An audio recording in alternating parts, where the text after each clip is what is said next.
เป็นเจ้าแรกที่มาแล้วบอกขอซื้อถวาย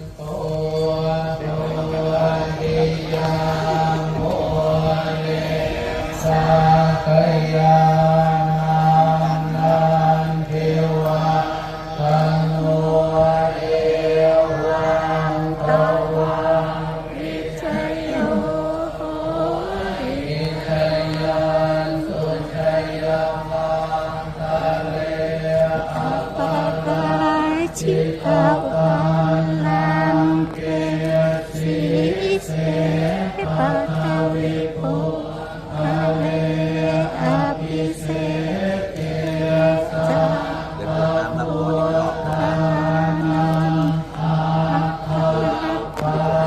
ตุสัพพะติสุนัตตะตังสุมังคลังสุขะอา